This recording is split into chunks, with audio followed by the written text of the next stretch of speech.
Tuko katika ofisi ya mkuu wa wilaya ya Songea. Halmashauri ya wilaya ya Songea ina vituo vya huduma za afya vingi. Kimojawapo ni kituo cha afya cha Liganga. Bahati mbaya, pamoja na fedha tulizokuwa tumepokea toka serikali kuu kwa ajili ya kujenga kituo cha afya cha Liganga pamoja na kituo cha afya cha Mgazini, vituo hivi viwili bado havijakamilika, na havikukamilika kutokana na ongezeko la bei za vifaa mbalimbali.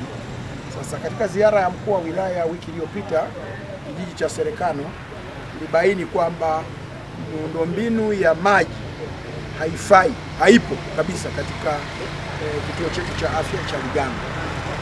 Sasa kwa kawaida maji ni komponenti muhimu sana katika sekta ya afya.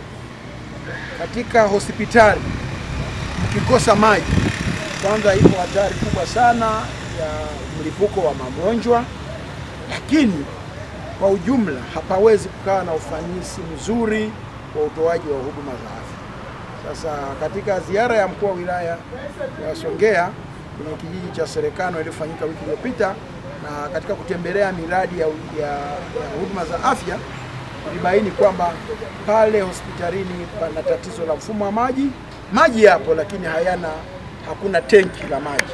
Kwa ofisi ya mkuu wa wilaya kupitia wadau mbalimbali tumetoa tenki hili hapa kwa ajili ya serikali ya kijiji cha Serekano, na mbele yenu ni mwenyekiti wa serikali ya kijiji cha Serekano ambaye anafanya kazi nzuri sana.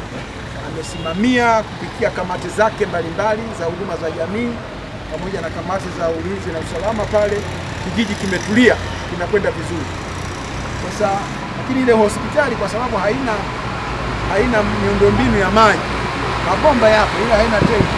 Mwenyekiti aliomba tumtafutie tenki la maji, na ofisi ya mkuu wa wilaya imesimamia hilo kuhakikisha kwamba kijiji kinapata tenki la maji. Kwa hiyo mwenyekiti alikabidhi tenki hili tukaliweke kwa ajili ya kuhudumia wananchi wa kijiji cha Serekano, kulitunza vizuri ili wananchi wale waweze kupata huduma inayostahili. Asante sana.